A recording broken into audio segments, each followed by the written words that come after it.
All right, what's up, everybody? It's the Arty 84 show live here from quarantine in our remote locations across the USA. As always, to the left of me, Adam DeMelitz. Hello. I am Arty 84, and it is episode 167, if you will. We have special guest tonight, comedian Alex Giampapa will be joining us shortly, and we'll find out about him because we don't know anything about him. No. Maybe he's a serial killer. Maybe he prefers mature gay porn. I don't know. We don't know anything about him. But we're going to find out today and more. Hey, wasn't it last week the guy we had on, God, his name escapes me real quick. David. Wasn't he busting your balls about the light behind you? He was. Yeah, because he was saying I was trying to make it like look too artsy or something. he basically commented on shit we've joked about before about this, but I don't know him. So for him to just come out and try to, hey, let's fuck with the co-host, dude. Maybe why are you coming in hot and heavy? We're going to see if Alex will fuck with the co-host first thing. That'll be interesting. Yeah, it was David, look at his name here. He's still down, though. I think he didn't realize, like I said, I think he thought he was on and had to, like, perform when you can just relax and we can have a conversation. So he came in hot. Yeah. So I was just like, whatever. Yeah, we had the technical difficulties last week. Hopefully we don't have the technical difficulties this week. I think it was my wife, Sue, was watching a lot of on demand, and I think it was holding my internet connection downstairs. So I thought you were going to say mature gay porn. No. I thought it was going to come out. I imagine if that's what she was watching. I was like, wow, that's interesting. So funny story, Facebook. So I have 7,200 followers on Facebook for the Arty 84 page, which you guys are watching the show probably on right now, if not the Packy. But the funny thing is when I log on to live stream, it gives me a suggestion to share this show in a group. And the number one group that pops up is Kansas City Chiefs fans for life. So I share it in there every week, and just for the fuck of it. Maybe some people in Kansas City who enjoy the show. And if you are watching Kansas City, just to let you know, I hate your quarterback. He sounds like Kermit the Frog. I think he's overrated and a flash in the pan. But that's my opinion. But opinions are like assholes. Everyone has them. They stink. True. We got Joe from Revere's watching. Joe, good news. We're opening back up the bar on Tuesday. We'll be back in business. So hopefully I'll see you Saturday, a week from Saturday. Right. We'll stop by. We'll get my Hector's, Hector's That's right. quesadilla. Yeah, there you go. So I'm going to a casino on Saturday. What's the casino that you go to in Maine? Is it the Hollywood Casino? Is that the one? You going to Bangor? Bangor, yeah. Oof. I'm going to Bangor on Saturday. That's why? There's nothing there. Well, we wanted to go to a casino, but Foxwoods was about like $300 to stay there. And I'm like, I really don't want to do that. And then I'm like, and I'm looking around. I go to like New York State, like Saratoga has a casino, but they stop. Like, it's like there's nothing to do and there's nothing around there. So I'm like, all right, we go to Bangor. I can get a free hotel with my hotel points because there's a Marriott right across the street. So we'll stay there for free. We don't have the kid. So he's staying with the grandparents. So I'm like, worst case scenario, we stop at the New Hampshire liquor store. We get some booze. We go to the casino for a few hours. Just go back to the hotel room and watch a movie and just drink and don't have any responsibility. Like a child. Yeah, the Hollywood Casino and Raceway. How is it? Any good? It's fine. Yeah. It's it's like a one floor. It has what it needs. It's not grand. It's not massive. Does it have serves its purpose. Does it do table games or just slots? Yeah, it's table games. Yep. Oh, okay. Well, there you go. Wait, did I see some table? I'm pretty sure I saw some table games. Did you eat at any of the restaurants in there? Because we're looking for a place to eat. I went in the giant buffet. Yeah. No, I don't think there's really any restaurants. That I did not see. There is like one tucked to the side. I don't know what it is, though. There was like a sports bar that was in. It sucks. Everything closes at 9 o'clock, though, because of COVID now. Because, so we're trying to figure out how to plan the night. So everything closes at 9, which is not too bad because we go to bed at 10 anyways. And, but the bar at the hotel we're staying at supposedly is open to 11. So I guess we could just mosey on over there at the end of the night, make our way there. But, I forget. I went to the slots. I just hung out at the slots. I don't gamble at all. I just like the ambiance of the casino, When did you go during COVID or before COVID? Oh, before COVID. Oh, okay. I've been there a few times. Yeah. Curious if you could drink, how that situation is at the booze in the casino. It's not free. I know that. Yeah, no, they know it's fucking tough. A lot of casinos on it, unless you're like big ball. Even Vegas, it's tough to find a casino that's going to give you free booze. I mean, I feel like over the years, that I've gone there, it's like it's getting hotter and hotter to get free booze. You know what I mean? It used to be like you sit down and they just give you a drink. You didn't even have to play. I remember sitting with Powers at a table. I wasn't even playing. The lady would come over, and just tip her and give her a nice tip in the beginning, and make her come back. You know. But then I remember going like years later, and I just sat at a slot machine for like 15 minutes before someone came over, and I was pretending to play. And then they brought my drink. It took like an hour for a drink to come over. That's like this big. I'm like, so I waited like an hour of not doing anything for this. I'm like, this is fucking ridiculous. Sounds about right. If you do go to Vegas, I'm gonna tell you guys a little Vegas secret here. If you're on the Strip in New Vegas, go to Casino Royale. Casino Royale is located right next door to Harris. So if you're looking at Harris, it's to the left of it. And if you go there, they usually have like $1 Michelob Ultras and like $1 like Bud Light bottles and stuff like this. So like your domestic like light beers are usually really, really cheap. They're either $1 or $2, which is pretty good for a bar. And you can get vodka sodas for $3. Oof, that's so if you're smart, you go over there and you grab 2 of them, you know, one for each hand, and you just walk back over to Harris.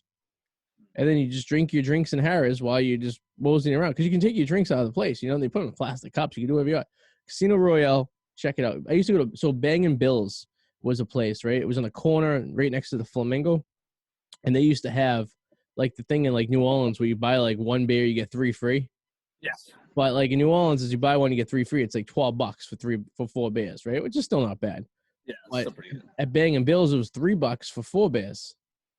So it was, like, something of that nature. So you'd fill a backpack up. So you have, like, one of those string bags, and you put a couple ice packs in it, so it would keep you cool anyways because it's so fucking hot there. So your body stays cool from the ice pack. And then you throw a few beers in there, and you walk around all day just cracking beers. There you go. That's the way to do it. But now Bang & Bill's has been replaced with, I forget the name of the hotel, but whatever one that Pauly D DJs is on the roof. That's what it is now. And it's very, very expensive to stay there. It is not a dive motel like it used to be. I can tell you that much. I want to go to a casino that's like the one in National Lampoon's Vegas Vacation, where it's like paper, rock, scissors. Oh, you yeah. know, guess Old the Vegas. number between 1 and 10. Like, I want to go to a casino like that. That was the joke because he was like down at Old Vegas, right? Remember, like because they actually have Casino War that I seen at the So one time I went down to the old Strip to like Fremont Street, and I walked into a casino, and they actually have Casino War. It's actually a game you could play, which I thought was. I know first thing I thought it was Vegas Vacation. What's his name? That's so bad. I would love to go to one. Joey Papagino or something, Papagino or something like that. I forget. I remember the guy took a picture of him. Remember he had the thing, he put his head in, and it was like for the fake ID, and they printed it out. Yes. Yeah. I remember seeing that movie, and I seen it with my parents, like on April vacation. We went to a movie at the old Showcase Cinema, RIP. Actually, this was at the old Showcase Cinema before the one that's ripping down now, the one prior to this. And I was like, ooh, Vegas seems so cool. I can't wait to go there. And then I went there, and now I'm addicted. Addicted, I say. Even though you don't gamble that much, but you like going there. I like the ambiance. I hate gambling. I like the idea that booze is relatively cheap when you look at certain places. And you can drink all night long, as long as you want, 24 hours a day. There is, like, plenty of stuff to do. Like, if you just want to walk around the Strip at night, it's kind of cool. If there's, like, activities you could do, you could shoot machine guns, right? You can jump off the side of a building. You can go on a roller coaster. And, like, you know, you go to a sex club. You go to a strip club. You could do I have a feeling, though, the thought of all that then is awesome, but the crushing reality is, Arty, like, I think we're getting – if we went to do it now, we couldn't because we're getting too old. I think that's what would happen. Oh, like, we'll see. So our supposed Patriot road trip this year is to Vegas to go see him play San Diego. So that's the last time I went to Vegas was 2017 for my cousin's bachelor party. So that was what? It would be 4 years in April, right? So I was you didn't have Henry yet. 32. You know what I mean? Like, kids will weigh you down, you know? It's I'm taking the kid to Vegas. No, you're not. But I mean, at that point when you did that, you didn't have Henry yet. Sure. I mean, having kids just in general, you know, it weighs you out, you know? So we're getting older. Even just a year. See, like, I feel like I think it's the opposite because you'll be away from the kid for so you have your freedom. So you mentally, like something about Vegas. I don't sleep. I get like an hour of sleep and I'm good. You know? You're right. But at our age, brain is saying yes, body is gonna say no. What does cocaine say? Oh, there you go. That'll fix that would work. Well, that would body work. says no. You say go. Heart says die. Maybe some anal. What anal poppers? What are those things called? You know what they used to take back in the day? Anal poppers. Oh, anal poppers. Is that a thing? I forget the actual. It was Eric would know. He probably takes them all the time. Anal poppers. It was big in like the Studio 54 days. Yeah, they were called poppers. Poppers. Yeah, I don't know what they did though. Like I don't know. I think they just gave you like a burst of energy. I'm gonna look it up right now. That's what I think. But overview of poppers, side effects, blah blah blah. It prevents chest pain. Okay, that's not what I'm looking for. Poppers, effects of poppers. Okay. Yeah, it's like chemical sold in small ball brand. Yeah, it's like shit you inhale. Oh, that's not fun. I think that's what I was hoping it was to be something to be like trip you out, like no, it makes you like alert. Yeah, like you're on crack. Yeah. Like Vegas would be an interesting experience now because they have the pot shops are there now. It's like legal in like the city limits, I guess. So like you go and grab some edibles and go into a nightclub, maybe go to see Cirque du Soleil High. What would that be like? It'd be like like in what movie was that? Was it Pineapple Express? No, Knocked Up. Knocked Up. Yeah, that's right. Yeah. Yes. Yeah. He's like, dude, this room has 5 different chairs. Someone had to go and pick out each of these chairs for this room. That'd be fucking awesome. I have a feeling though, seeing Cirque du Soleil and mushrooms might be a bad experience. Definitely. Every time I've seen Cirque du Soleil twice. Oh, really? Is it good? Yeah, I seen it once in at Suffolk Downs at the tent. And I seen it once down in the South Shore had like a Cirque du Soleil. It was pretty good.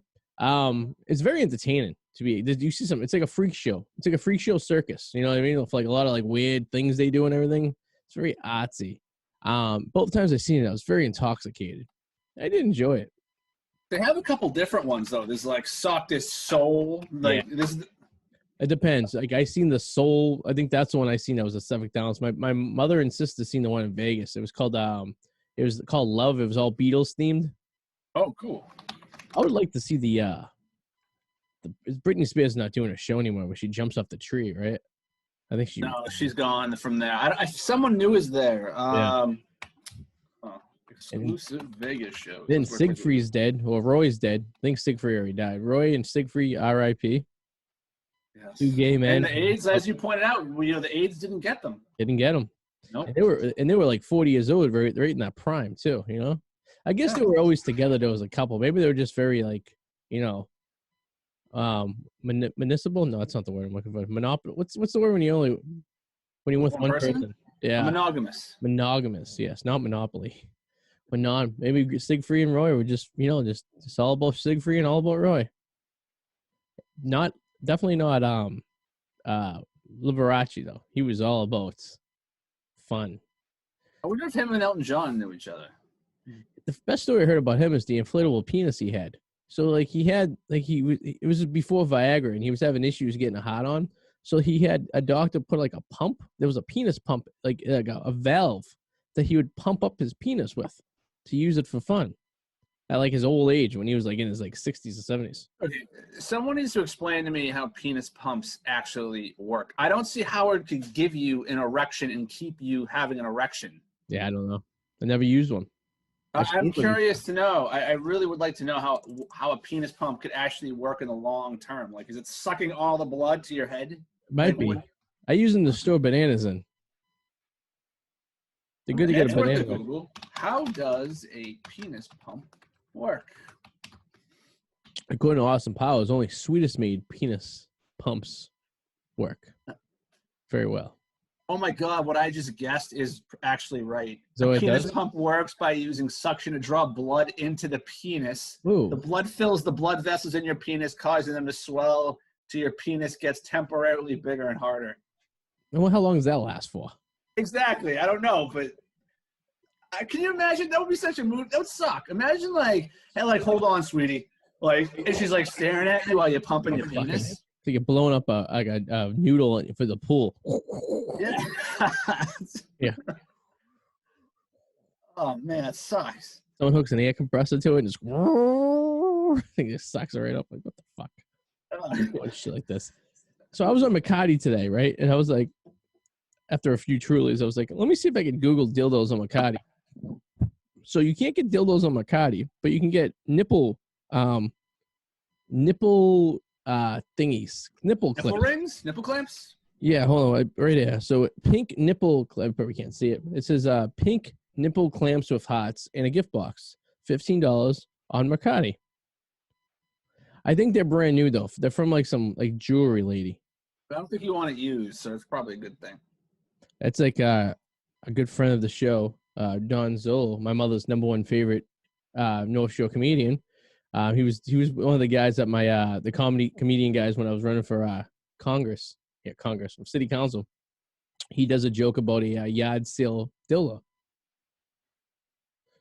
The joke basically, I'm going to paraphrase it, is basically he's in a fight with his girlfriend, and his girlfriend goes, "Do you know that Rolex I got you? I got it at the yard sale." So like trying to insult him like she didn't pay full price, and then he goes around and says, "Remember that dildo I got you? Yard sale." Yeah. I remember I wanted to write a song about that. Yes. Remember that was going to be my next hit. It was hard. One-hit wonder, you know. Literally hard. But I just found out what happens when you use the penis pump. Okay. Yeah. Once erect, place the construction ring around the base of the penis. This helps maintain the erection by keeping blood inside the penis. Oh, God. That sounds fucking painful. That sounds horrible. You're going to basically suffocate your dick temporarily to keep the blood there. That's, oh, God.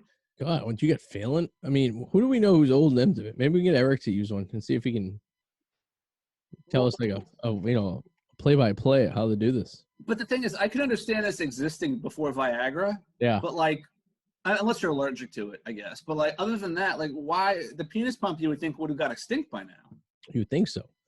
A Blue Chew, I guess, is a new one. They talk about that a lot in this radio show I listen to. I guess it's like a knockoff Viagra, but it's like it's cheaper. Yeah. You ever take a Viagra? I've taken it before. Yeah. I've taken it before. Oh, I'll tell you a story. I took a half a Cialis once. That was enough to get me going for the night. Good friend of the show, Mikey Monaco, who we both seen's ass. He took a Viagra when he was in high school and had an erection for like a day and a half. He had to call out of school. I remember him just laying in the bed with a sheet over him. And he's like, I can't get the dick to go down. And his mother's like, did you jerk off? He's like, I've been jerking off all morning. Nothing's happening. Well, I think I told you this story. I've taken it because I had like self-inflicted ED for a period of time. Like there was one time where I was with my girlfriend and like he just wasn't working. I don't know. Yeah. It freaked me out because it happens. But it freaked me out and I thought something was wrong. And it was just like it was just like that day. I don't know. There's something. It just hit me hard. So I went to my doctor. I'm like, hey doc, like something didn't happen down there. He's like, here. Take these one a day, every day. Every time you have sex, take one of these for like the next 4 times, and you're fine. Yeah. He's like, it's just in your head. Once it gets in your head that there's something not right down there, you're fucked. It's like you're at a Motel 6 with some other people, right? Something that your mind is not working right. Like you think something's wrong with you, but you're just getting in your own head. You're fine. You know. There was a girl that I used to fool around with back in the day, and she had dumped her boyfriend because her boyfriend couldn't get it up. Because he would eat Burger King like 3 times a day. So like that fast food shit kind of affects it. Oh, So I took off where he left off, you know. Yeah. I mean, let's be real. that Sometimes was it's not going to happen. Early college, Arty. That was circa 2004-ish. When I was a cocksmith. Now I'm just old. But there are websites where you can actually buy that shit online without a prescription overseas. Oh, yeah, I'm sure. Yeah. All right, looks like I guessed in the room. Let's bring them in so we can join this penis talk. Penis pumps and more. Alex, can you hear us? Yo, yes, I can. You tuned in. Alex Giampapa, that's how you pronounce your last name, correct? It is. Well done, sir. And I know that because I speak fluent Italian. And I tell yourself. Actually, I know it because I was listening to your album you have on Bandcamp, and they pronounced your last name several times. So I wrote it down. They did it right, and I very much appreciate that. Like on my own album, but I appreciate you more for listening to it and getting it right. I've been young many times. It was I was gonna say Giampapa or Giampapa or something of that nature because the Italian names are very very interesting. Yeah, with the Italian names, it's the thought that counts. Exactly. You know what I mean? You just get in there, you do your best, and we're very happy about it. So, exactly. Are you Italian? I am. Well, a quarter. Yeah. I am too. Okay. Yeah. Just you a got the good last half. name, right? I'm Italian Sicilian. So. Oh, very nice. My grandfather's Sicilian. But unfortunately, I'm also part French Canadian too, so I think that's where I got the Jewish look. Everyone always thinks I'm Jewish. I'm not at all. There's a lot of overlap with the Italians and Jews. It's interesting. Yeah. A lot of hand talking, nose stuff. You know how it goes. That's true. I got it right there. That's a lot of schnoz. Yeah. Gotta file that shit down. Yeah. You don't help. It doesn't help that the Jews and the Italians have big snozzes typically. So I mean, you just got the jumble. You know. That's what I'm saying, man. Yeah. I'm sure someone out there is into nasal. Yeah. I've had long weekends where I thought I was Jewish, just walking around like maybe. Just go to Long Island in the summer. That's all. That's an Italian Jewish girl. They're everywhere. It's like watch it. It's like Goodfellas. So Alex, where you from? You're from Boston, right? Or are you from New England area? Yeah, well, I'm from Burlington, Mass. Originally. Oh, okay. I'm from Stoneham. I live in Woburn now. Oh, no shit, man. Yeah. You guys are like a town over. You guys can probably wait for each other. Yeah, dude. Don't drink the water in Woburn though. How's the water in Burlington? Is it drinkable? Better than Woburn, baby. That's right. Yeah. Well, yeah. I mean, that's not even a. Yeah. The bar's been set real low. No, I made movies about it. Yeah. When there's a movie with John Travolta in there about how bad your water is, it's probably bad water. Yeah. I didn't say I was from here. I said I live here. And it's also Stoneham is a lot better. It's the only movie that's ever been made about Woburn. You know what I mean? True. Yeah. No one makes any movies about all the other good things about Woburn. No, but my hometown, they made movies about Nancy Kerrigan. So. Yeah. Exactly, man. Yeah, my hometown, they made a great movie about Revere. It was a Next Stop Wonderland. It was a piece of shit movie about a train station. It's terrible. Absolutely. Yeah, I know several bad Boston movies. Though we have a good amount of very good ones actually. In the last you got Mall Cop. Yeah. Yeah. I forgot about Paul Blart. Burlington has Paul Blart Mall Cop. That was our mall. And how mad are you that they made the mall take place in New Jersey? It wasn't even Burlington. It was like a New Jersey mall. That's just This is how we grew up, man. This is how we grew up. Teenagers avoiding creeps at the mall. That was how we got down. That movie's actually funny because they filmed most of it in Burlington, but they filmed a lot of it down in the South Shore Plaza too. Yeah. And my sister was an extra. She was working at the mall at the time, so she was an extra because they needed to film after hours. So they would pay the people, like, I don't know, it was like $50 or $75 just to stay at their stores to make them look open. Oh, sure. So you just got paid, and every once in a while you see them like scoot by, and then a camera would scoot by, and we do that for like 6 hours to make a few bucks. It was nice and easy money. Yeah, but, not bad at all. Yeah. I worked at a couple stores in the mall because you grow up next to one, and if you need a job, your parents just tell you like, all right, exactly, go walk to the mall. Exactly. Go walk around and you fill shit out until something happens. I worked at FYE. I worked on Black Friday. This was like probably 2014. This is right as DVDs go out of style. Yeah. So like they told us straight up at one point, they go, just when people start stealing shit, just don't worry about it. They go, they're going to steal. We're not worried about the overhead. We're selling enough of these things. They're worthless. Yeah. Just go ahead and let them go. Oh, that's nice. Nice. Yeah. Cause I worked at the mall too. I was up at Square One Mall for years. I was up there for like 12 years. Yep. And I worked at a sneaker store, and they said the same thing. They think they're like, if someone's stealing something, try to stop them. But if they leave, just don't chase them. probably die. Yeah, you're not allowed to. Funny story about stealing. That FYE, I believe that used to be a Sam Goody back in the day. Right? Yep. I remember me and my friends were hanging out at the mall there, and my friend stole Nirvana, Muddy Banks of the Wish God cassette. And, and we thought we got away with it, and we're sitting at the food court. And all of a sudden, this guy sits next to us at a table who you could see from the shirt that underneath he was wearing, it said Sam Goody right there, but he was pretending to be a normal person. He was like, hey, man, I saw you steal that cassette back there. That was really cool. So did you steal it? Right? And he was like trying to be like our friend, like we knew him, right? It didn't work at all. What's the strategy? It didn't work, but hey, bro, are you a fellow stealer? I love to steal too. We should steal together sometime. Yeah. No, because back then they would let it happen, and you would get a slap on the wrist, call your parents. Today, you're going to jail. You're an adult, you know? Hey, excuse me, Bob from Sam Goody. I'm like, yes. Did that Sam Goody have a Suncoast video attached to it too, like the one in Target? No. There was one like down one of the I think the Johnny Rockets. There was one kind of around there in Burlington Mall. The Suncoast video was the greatest because in the back they had the adult section. Remember that one like shelf of like Girls Gone Wild type movies and stuff like that. Oh sure, oh sure. I'll hold you up. We're in our mid-30s, so we remember where you couldn't really access porn on the internet, so you had to actually buy a. I'm 20. I'm 29. So actually, immediately when I turned 12, LimeWire became available. There you go. The timing was incredible. I never had to fuck around. I'm very fortunate. You're very lucky. Sense. However, I do remember those sections at the video store. Yeah. I never knew what they were. You know, like you'd walk to the back and you'd kind of figure it's sneak in there. Yeah. I remember, when remember Strawberries? I remember when they went out of business. They had like this giant porn sale. I didn't own a lot of porn until this moment because they marked everything fucking down and I could buy it. I just walked in there and bought like a shit ton of porn for practically nothing. And then I got home and watched them all and they were all horrible. And I'm like, what do I do with all this now? Yeah, dude. I mean, there was a point where it still had value, just even as like a collector's item. Yeah. I remember I was at you guys ever go to New Hampshire for the Salem Flea Market? Yeah. No. That like classic. Yeah.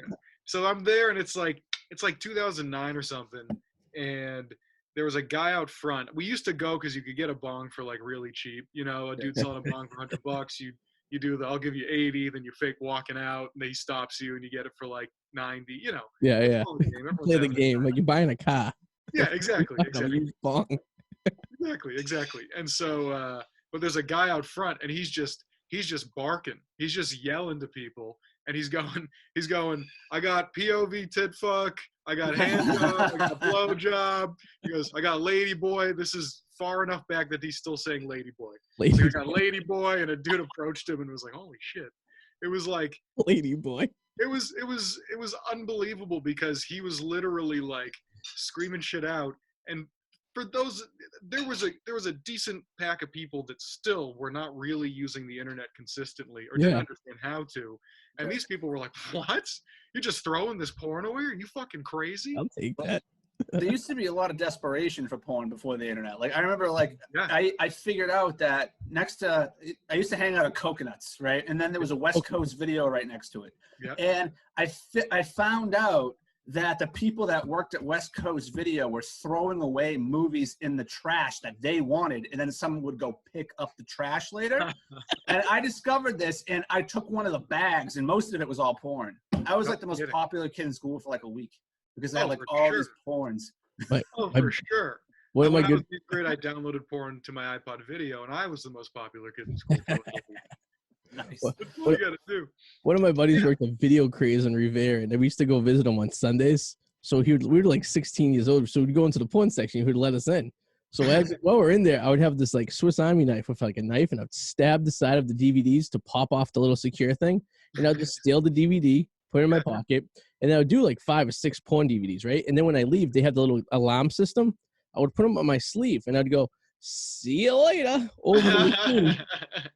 And then walk right through. And then one day he comes to my house. And I had my whole bottom drawer in my child room home was full of this DVDs, and I had like timestamps of my favorite scenes on there, so I could fast forward to the DVDs. My buddy's like, "Where'd you get all those DVDs?" And I started panicking. I'm like, "I bought them off someone from school." He's like, "Dude, we're missing all these at Video Craze. It's gonna put us out of business." That's actually really smart. What happened?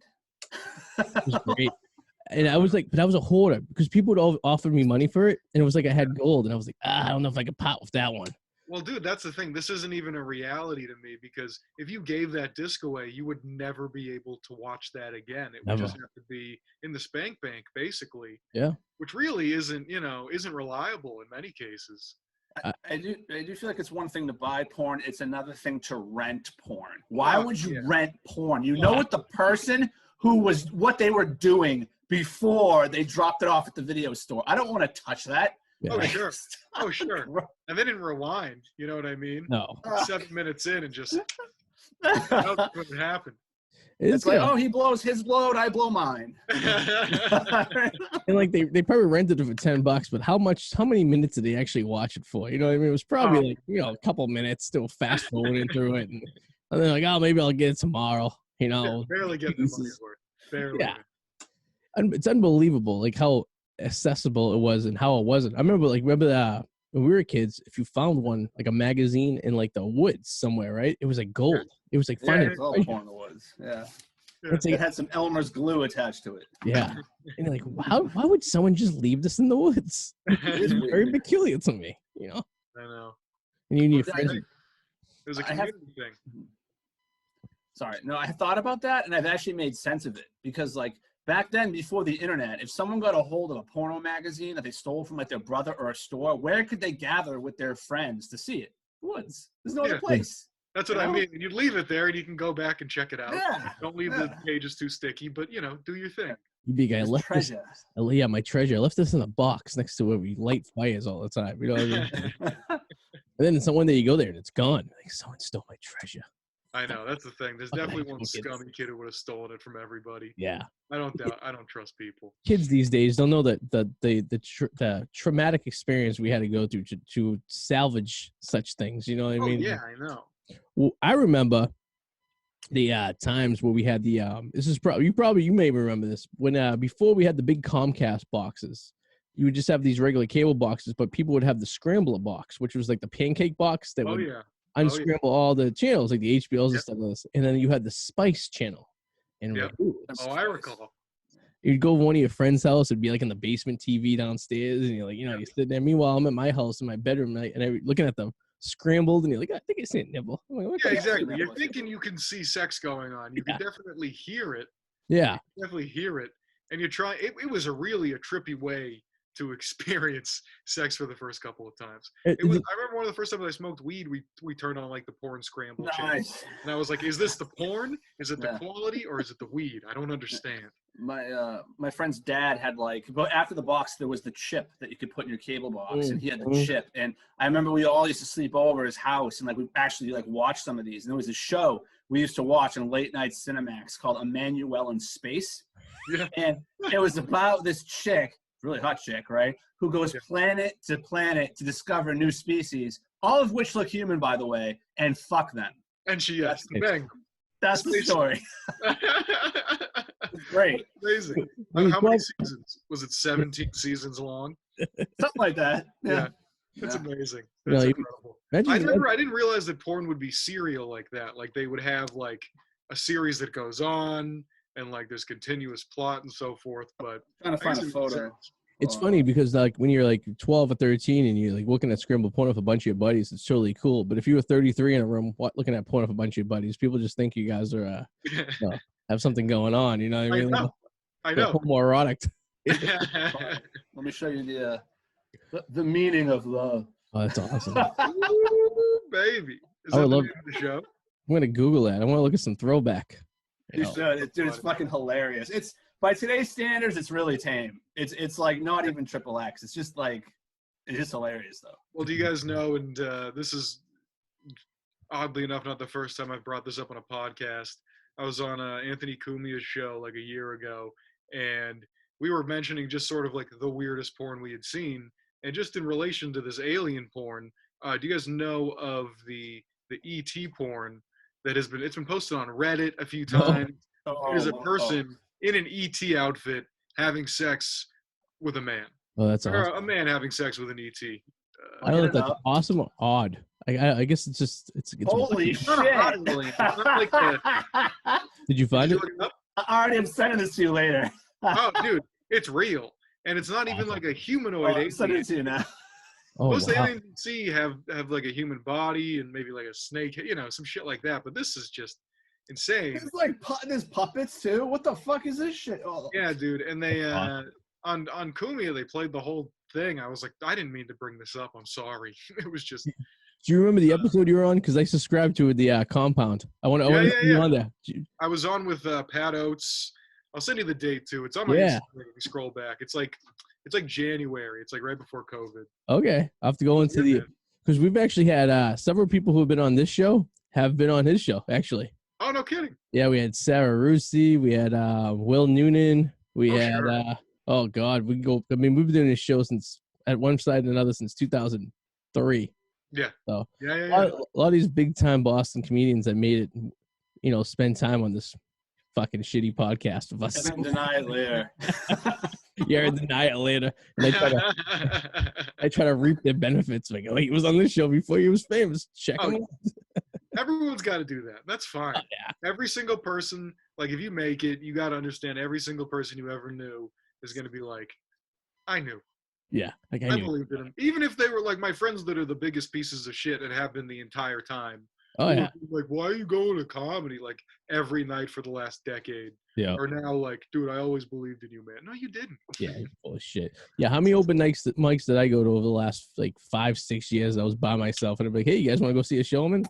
I gotta say, I did have a crowd. I did do a show at Improv, Boston, and it was during like a showcase for like I was taking classes with like what the hell was friggin' Dana, over there, and the showcase was actually good. It was like, so I was like, oh, I had a really good film of it. So I'm like, I'm just gonna use this as my demo reel because I fucking killed it this show. Oh, dude, that's the best because they fill the room up. It's everyone that's been practicing stand up for the last couple of weeks and so forth. So like, those shows are always great.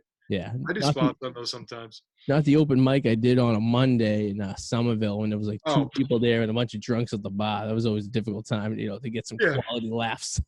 The open mic hurts. Open mic hurts. My girlfriend, like, she loves stand-up, and she saw me at a couple shows when we first started dating.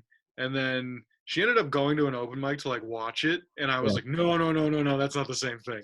That's not the same thing. It's, in fact, often the opposite thing. Terrible, It's excruciating. You know what I mean? I did it for years, and you go up, you're like 63rd on the list. And I remember I've done several sets, more than several. I've done probably dozens of sets where literally no one is looking at me.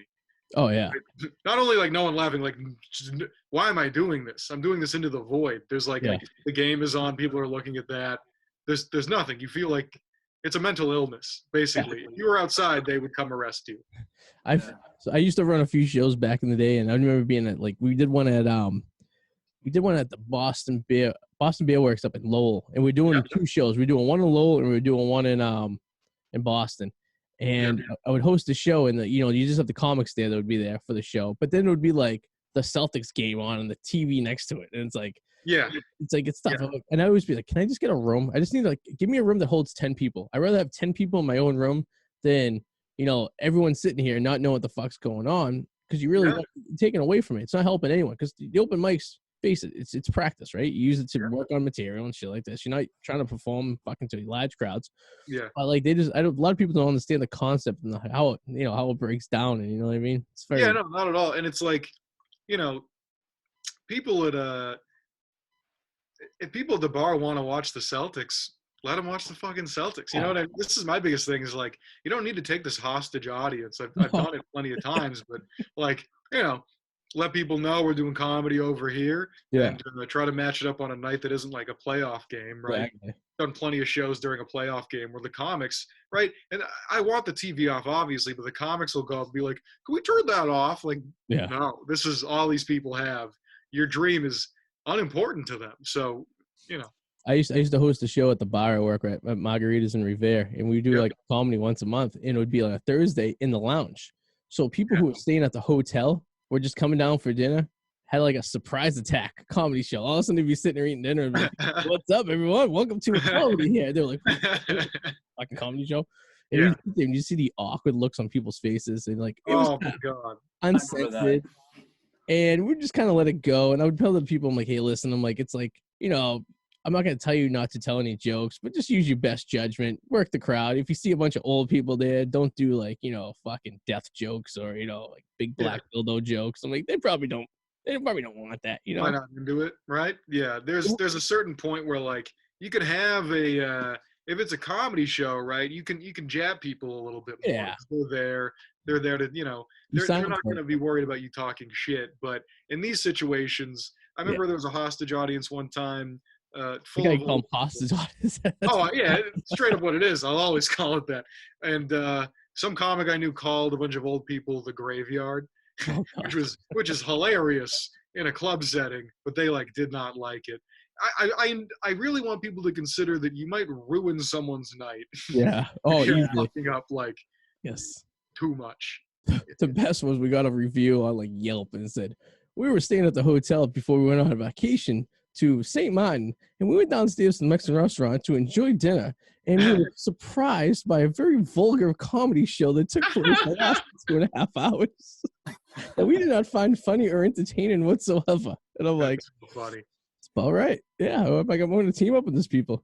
And I'm like, yeah, it sounds exactly how it should be described. A non-funny bunch of. I mean, dude, those are the ones you frame. You just got to frame those ones. I used to make promo posters and put them around the restaurant, so we'd have all the comics' faces on it. So we have like 10, would come up, and at the end of the night, we would have them sign them all and stuff like this. I'm like, this will be worth money someday. Out on eBay. I got his signature back in the day before he was famous. I know. I mean, dude, I've signed shit before, and I'm like, what is this for? Obviously, it's if it works out, but like, it more feels like you're trying to forge my signature at this point. Yeah, that's fine. I mean, I have plenty of ex-girlfriends that forged my signature over the years, so it doesn't really matter. Just sign it right there. Sounds good to me. I know. I just draw a penis. I need to stop doing that. It's too easy to replicate.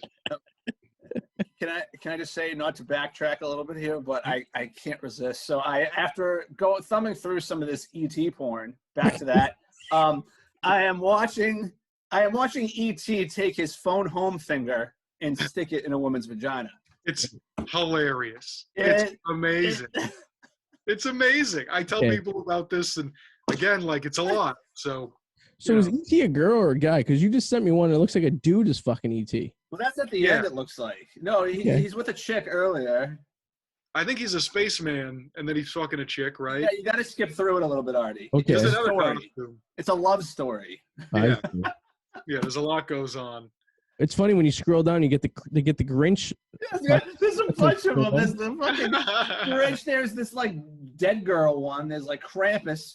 There's like SpongeBob. This is a Star Wars parody. I see. Yeah, the red chick, and then there's like the body burglar. It's like a dead chick. There's a SpongeBob one if you're really into cartoon. There's a guy dressed as SpongeBob, which is very. This one's like really warm. Through like the. You gotta be like so difficult to move around in. Who's enjoying this? Like it's hilarious. I don't enjoy it in that way. I think it's just funny. No, but there's people are. For you to enjoy this in a sexual manner, you would have to exhaust every single avenue of stimulation, and this is what you're down to. This is what you're left with: watching SpongeBob have sex with ET.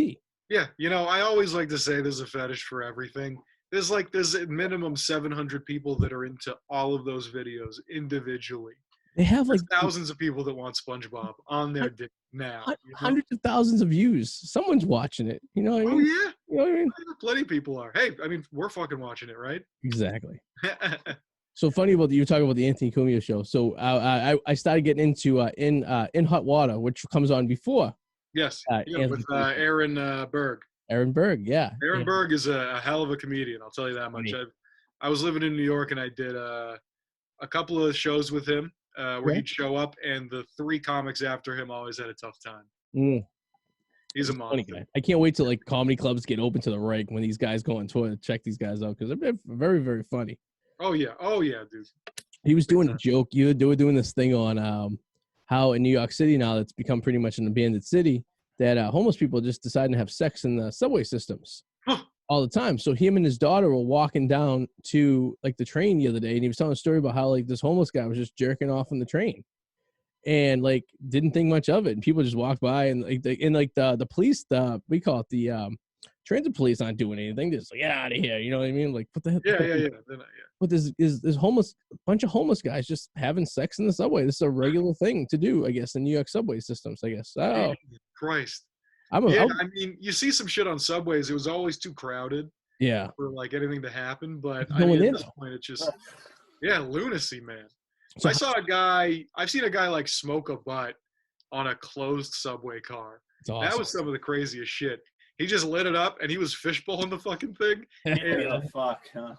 Well, dude, there were people like eventually, people start going like, sir, sir, excuse me, sir. But by the time I don't care, a guy got on, the dude's butt was finished. He was done. He was just laughing at everyone. He was like, you have nothing to take from me. How long did you live in New York for? I moved there September of 2019. Okay. And then I was having an awesome time there, man. And then March 10th, you moved back? I was sitting on a subway car, and this is more gross than a guy smoking a butt. I was actually listening to a podcast like about COVID. It was that point everyone's trying to figure out, is this a legitimate thing? What's going on?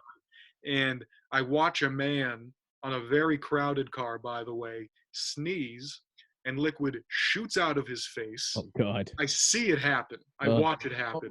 And I walked back to my place. I was living with my uncle, so I wasn't on a lease or anything. Yeah. I grabbed all the shit I could carry. I got on a bus, and I came back to Boston, and I've been here since. God. That's a story, huh? So that sucks too, because you were starting to get the rhythm, huh? Going to I was starting to work a couple of clubs. You know, you work basically like Monday, Tuesday nights, and then they work into the weekends after that. Yeah. I was getting some road work, which was nice. Wow. But honestly, man, it was right when it was taken off for me. But I will say, I know a lot of guys who were further along into it than me, who had mortgages or a family to pay for with stand up. So I'm fortunate that I was able to kind of pivot to doing more digital stuff. Yeah. Right when it happened, I started doing my show, The Actual News. And I mean, that's been, I consider myself lucky, obviously. Like, overall, it sucks. This is a skill that we've devoted, so much of our lives to. And suddenly it's not useless, but close. Yeah. So, it's one of those things where I'm unlucky, but lucky in a sense, so. So how did you get on the Kumia show? Did you know one of the persons you went on with, or? Yeah, I know a couple of guys that go on there. So I know Will Noonan pretty well. Yeah. And then Pat Oates goes on a good amount as well. Yeah. And they're both like really good, fast riffers. Pat. Come on, join us on the Kumia show. Because Anthony's kind of guy, just let it, he likes bringing new people on stuff, Yeah, especially Boston. So, basically, I went on with Pat. Pat had seen me. I mean, we've known each other for years, but he'd seen me like in situations where you kind of have to riff quickly. And he was like, "Oh, you'd be good for this." So he put my name in with like a booker over there. They worked me in. Oh, cool. And I don't really know beyond that, but it was a really cool experience. And you're sitting with a guy who, has built up a lot of history. And Dave Landau is also super funny too. Oh, Landau's hilarious. I didn't know him until I started watching. I subscribed to the Compound years ago when he first started, like in 2015. And then I kind of drifted away a little bit, and I tuned in when he was doing it with Arty Lang a little bit, and then it kind of drifted out a little bit. And then I just started recently like watching like the last few months, and I resubscribed, and I was like, oh, fuck, Dave Landau's hilarious. I'm like, what's this? Oh, dude, he's good. He's quick.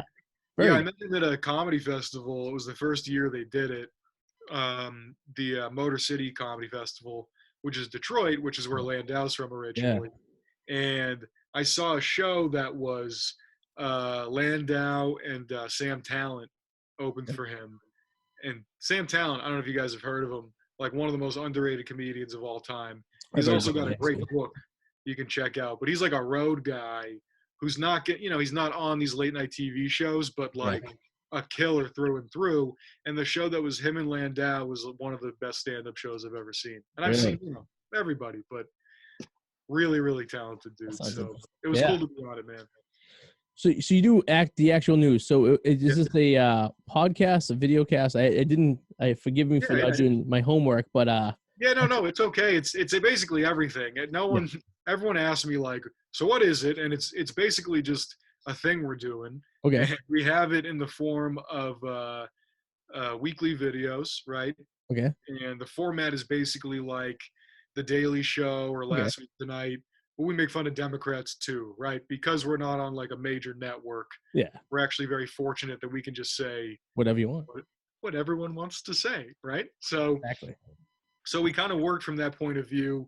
It's me and Liam McGurk, who's another very funny Boston comedian. Okay. And like, we do a weekly show, and the videos are really taking off.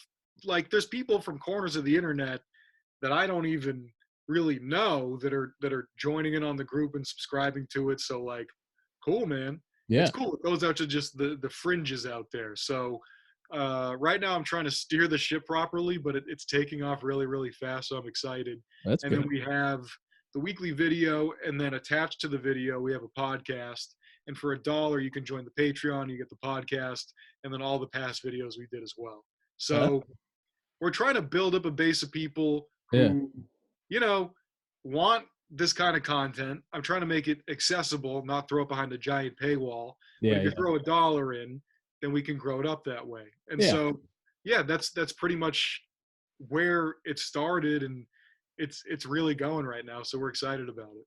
I seen so many clips on Instagram, and I was like, it's interesting. Because for some reason we were following each other for Instagram. So the reason we were doing for the show is it's tough to go out there and get people to do the show nowadays because it's obviously not out there. We used to hang out at bars. We'd go to comedy clubs and stuff. Yeah. We would do the show together and then go someplace, and we do like remote shows and we make connections and stuff. But it's like, we're hitting a drought. So I'm like, let's just go through Instagram and see if there's anyone funny. So we seen you. That's why I contacted you. And I seen a couple of the clips you did, and I was like, this is cool. I'm going to get this guy on there, see if he wants to come and, chit-chat with us for a little bit. Yeah, of course. Yeah, so I found the clips very entertaining. Thank you. How will we find this? How do you get to your Patreon to get this information or the link? Yeah, absolutely. So, I mean, a couple different ways we set up. I think the smartest thing is to just send people to the website. Okay. Theactualnews.org has the latest video up. It has links to everything we're doing. You can go to YouTube and just type in The Actual News, right? We have a channel there, so simple enough. And then you can go to patreon.com/theactualnews, and that's how you get the podcast and a bunch of additional stuff. One thing I'm setting up is called the Discord Debate Club. So I don't know if you guys are familiar with Discord. Yeah. So it's a messaging app basically, but we're setting up a server, and on there I want to make it so that people can debate, right? You can debate about anything you want. People really like to fight on social media. Yeah, I was going to say, that could get dangerous. Do you really want to promote hate? Like Oh, yeah. But so basically, we'll let you hate to a certain point. Or, you can go crazy with it, but we're keeping it in the context of you're actually trying to debate the idea, right? Yeah, certain point. That's going to take some monitoring. Yeah. People big time. Animals. Big time. Yeah. But you let it grow. This is what I mean when I'm trying to steer the ship. Like, I'm making the show, and my friend was like, dude, this is like great. And I was like, yeah, if I quit today, The Actual News would keep going. Yeah. You know what I'm saying? Like, at this point, it's its own thing. So it's at the point where I'm like, all right, we just got to do this the best we can, and we got to keep the fans happy.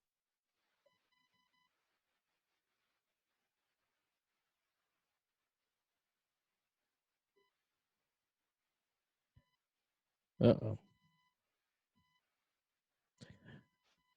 Shows used to be, and to a point, I don't want to, shit on them or anything. There's a lot of restrictions you have to work with, so I get it. But like Jon Stewart during like the Bush administration, right?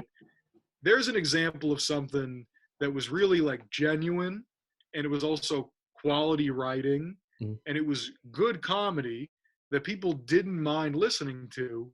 Now you throw on some of these things, and it a little bit feels more like school than it does something that's entertaining. Right. Yeah. So I want to get it back to just being really funny, informing you second. First, it's funny. My philosophy. That's the thing. Those shows are made to be parody shows anyways, too. They weren't made to be like news. And like, I don't know at what point that they decided, like, because I don't really 100% like Colbert now, but I like when he did the show on Comedy Central. Like, I thought that was very entertaining.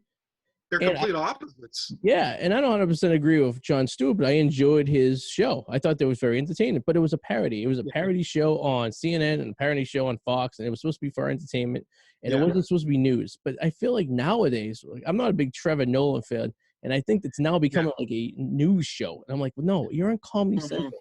Yeah, there's sort of a responsible tone to it, which doesn't really work for comedy, right? Yeah. Because that restricts your ability to mess around. So the thing that was good about Stewart was he was funny enough, especially during that time, that even if you didn't disagree with him, which I still don't on plenty of stuff, it was still like, oh, but this is good enough. I'll stay with it. And that's what news is supposed to be. It's not supposed to be veered in a direction that alienates anybody. It's literally just supposed to be what's going on. It should be like the news section from SNL. That was like the only funny part for a long time. Oh, dude, yeah. I mean, to a point, it still is. And so still is. There's nothing good about SNL anymore. Why do you want to isolate your audience too, right? Because you have Republicans and Democrats both watching, right? So if you make fun of the news and you make fun of how stupid, in general, the politicians are just sometimes just so stupid, both sides, right? Yeah. But that's but funny. These shows, yes. Well, you're right. So because these shows, when they're on these networks, they fall victim to the same things that the news stations do, right? So we all know CNN and MSNBC are super left and Fox News is super right, and that's just how they're built. Yep. But now these shows are owned by those same networks. Exactly. So Trevor Noah's show has the same advertisers that these left-wing networks do, and therefore it acts as basically an arm of the Democratic Party, right? And so you have this show where it's like, hey, sure, make fun of Trump, but can you also point out that Joe Biden's brain doesn't work? Yeah. Can you say it? Yeah. Can you please point it out for us? Exactly. So at this point, it was a matter of me kind of saying to myself, all right, I think people want this. Yep. And the second I put it out there, they have. And I think I think they will continue to, because we're just going to keep being honest and we're going to keep being funny. And that's how like George Carlin was. Like he was the type of guy that like, basically was like you if you met the guy, you didn't know if he was right or left, but he just joked about politics in general. He would or general stuff in the world. And everyone could relate to it, and everyone thought he was funny. So you could be sitting with some crazy right-wing religious guy to the one side of the room and some crazy super liberal on the other side of the room, but they're all laughing because they all know it's just what did you just say? Yeah. George Carlin? Oh, George Carlin. Yeah. Oh, big time, yeah. So it's like, so when you think about it, it's like, wow, why can't we do that anymore? Why is that gone? Why, like, and then it isolates comics, because then you go on Instagram or Twitter, you probably see it. You're friends with a lot of comedians, and they start going with these like really, really passionate directions on how they stand political. And but they're funny people, and they're cool to have a drink with. But it's like, but you're isolating your audience, because you're like, well, like, how am I supposed to sell you to someone? If they're not into what you're into, you know what I mean? Like, just joke about everything. Make a broad statement. Be like, politicians are idiots. Yeah. They're stupid. Yeah. They're stupid. This is why I'm smart. You know what I mean? It's like, and everyone can agree with it. I mean, you could go to some friggin' hillbilly bar in Mississippi and someone would agree with you. You know what I mean? So, or hang out in Cambridge. It's either or. Yeah, man. Extreme. Oh, dude, I would do sets in New York City during the week, and then I would go on the road, drive up into bumfuck Maine, and I would do the same set. And a lot of what I would do is say, hey, these politicians are all fucking idiots. Right. And at the end of the day, there's little values that are different for whatever reason, but a lot more people agree than they think they do, right? Yeah. Take it beyond comedy. Why are you alienating people? Why are you doing that? All this, cut these people out of your life, and I can't talk to these kinds of people. If you support this, unfriend me now, block me here. Ridiculous. Talk to each other about this. You're on the same team. Yeah. It's all of us versus 40 of them. More than 40, but you get what I'm saying. Like, I was told, me and Adam were talking about this a couple weeks ago, and we're like, I lean one, I voted for one person, but it's not because I believe 100% of the thing they make. Like, I tell dick jokes on the internet, right? So I'm not. So I enjoy in freedom of speech, and I'm very liberal. We like to have people come on, and we like to talk about stuff like this. But like, I have all the other, but there's no political party that tames this. What we do here, there's no political party for the comedians, right? So like, there's like this weird void where you have to either go one way or another, and it's like, it's tough, because it's like, I don't really believe in 100% of them, and I don't believe in 100% of that. But I think 80% of the people all believe in the same thing, and like, we're not represented. But it's your civic duty, but you have to do it. We're not represented. It's like, who are we going to vote for? Like, if a comedian ran for president, like a middle of the road comedian that just like made everyone laugh, like, people would probably vote for it, because it's like, we all can relate to this one person. You know what I mean? It's like, you want to hear something funny? There's signs of a declining civilization, right? There's just certain things that happen. Yeah, it's over. What's up? It's over. Oh yeah. But there's historians, and they're comparing the U.S. I think it's either over, or right now, like, a lot of stuff changes, right? Yeah. But it's in decline. So, but a lot of historians they'll compare the ends of civilizations, and one of the correlations that they have, apparently, I've just heard this, is that comedians will win elections. Like, jesters will start getting the most respect. There's a country, I want to say in the Middle East somewhere, but I believe it's around there. Anyway, obviously in turmoil, just super complicated situation there. But a comic, like a Jon Stewart type satirist, won an election. Wow. Wow. And that's just, and hey, I mean, dude, Trump was a comedian in his own ways as well. You know, you watched him riff and fucking, dude, him shitting on Jeb Bush. Yeah. Amazing. Yeah. Amazing. You love to see it. I mean, I ran for city council in Rivera, and like I was like, I've said some vulgar things over the years, and I'm like, I'm surprised they haven't brought up any old episodes. Like all they had to do is Google me, and they would have got some episode where we had some stripper and or some porn star on, and we're talking about things she likes to do with toys. I'm like, this would decredit me real quick, but I think maybe it wouldn't though. Maybe this would grab votes because people would be like, damn, this is like just a regular guy, like this guy. You know what I mean? Like, well, like, that's what it is. Yeah, it's you only get canceled if you present yourself in a disingenuous way. I think. Yeah. You present yourself as a nice guy, you turn out to be a dirty guy. But which is most politicians. They all present themselves, and and that was kind of the nice thing about Trump was because he was kind of like almost a genuine guy. Like everyone was like, well, this guy, he is what it is. He doesn't hide anything. He's a jerk. Yeah. But he has ideas. He was like, yeah, of course I didn't pay my taxes. I'm smart. They're fucking scared. You're saying how he was a comedian in his own way, because he destroyed Elizabeth Warren. Like, say what you will about Trump, it doesn't matter. The guy's a complete piece of shit, but he destroyed her career. Elizabeth Warren just fucking wrecked her. Dude, he's done it to several politicians, and it's funny. Imagine if he was on stage and and he had hecklers, he would destroy them. He would dismantle. Oh yeah, dude. I mean, and he was just because that's the type of person he's a reality star, face it, right? Yeah. Well, he's delusional too. I think when you're that delusional, nobody can get you. You're just so in your own fucking world that you can't bring them down and you can't win.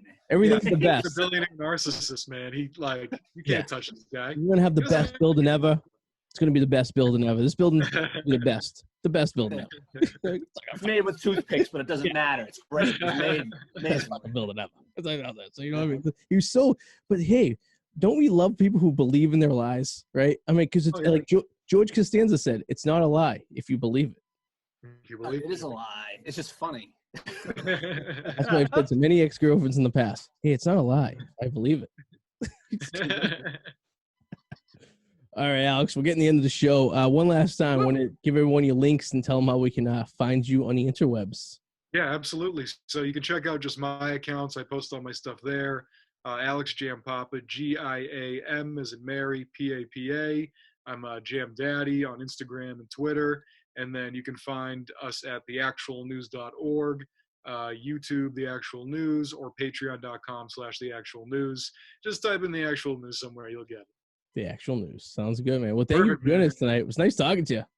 Thank you, boys. This is fun. Yeah, man. Stay in touch, and we'll get you back on as soon as we can get people in studios. Hopefully sometime in the future. That'll be awesome. Sounds good to me, fellas. All right, brother. Have a good night. See you later, man. Night. All right. Alex Giampapa. He's a pretty funny guy. No, he was a guy. I liked him. He was really cool. Still there, Adam. Look at that. You still got the ring behind you like an angel. The angel of death. I'm sure if we're still on Facebook because he was cool. I liked him. He was a nice guy. Oh, we're still streaming. We're still streaming strong. We had a look. Did I lose the connection with you at all during the show? Did I know? No, I bounced out for about 35 seconds. Something was restarting in my fucking room. I all of a sudden I heard some motor kick on. I thought like the generator was kicking on the house. Dude, there's the ET porn is fucking hilarious. It is so fucking weird. And there's a bunch of other shit that's a little even stranger, like people pretending to be dead. Yeah. Well, I'm gonna have to go into the wormhole tonight. Yeah, I'm going down that too, and I'm a little nervous. But yeah. Well, Adam, it's always a pleasure as always. The whirlwind potato. Any new videos coming out soon? No, I'm just not motivated right now, man. I'm just not feeling it. How can we motivate? I'm still writing. What can we do to motivate you? I don't know. Sometimes I snap out of it eventually. It's just sometimes I'm just like I'm writing stuff, but like I just don't want to film it. I don't know why. I just don't want to.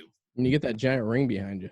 I do, the giant Uber ring. The giant Uber ring, yes. I like it. You notice Alex had half the green screen behind him too? He was like, yeah. Same thing. See? Which of you guys you had us do? Like, I gotta shoot it like I'm filming here. I gotta get half the green screen. I get the.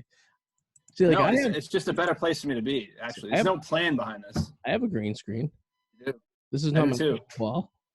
Sometimes I'll do the weather. I'll be like, I'll put a weather map on and I'll pretend to do the weather by myself when I'm lonely sitting in my room. Not doing anything, so it's always fun. Aw. Yeah, it's sad, pathetic. Aw. Isolationism is fucking killing me. And Erica still hasn't picked up her trophy yet, so it's still sitting here. I should just give it to you to have for a little while, just to, I know, because I didn't get to have it last. I'll take it for a little while. Maybe I'll bring it in so you can keep it for the weekend. That'd be sweet. Yeah, bring it to work. I'll keep it for the weekend. Yeah, there you go. You can hold. I'll have you hold it until she. We'll talk to her, then we can make the transition. There you go. So you can have because I feel bad because there's so many people on there who haven't been able to touch it. I don't feel bad for her husband because she's on twice, and it's going to be in their house. But for you and Joey, who are on this, it's I should have it for the weekend so I can take a shot out of it. There you go. Maybe get a hooker or something like that. Throw Way a back. Yeah. What do you call those things? What do you call the used condoms? You would call them silver trout. Silver trout. There you go. All right, sir. Well, it's always a pleasure. Thanks for listening. Thanks for watching out there. We appreciate your views.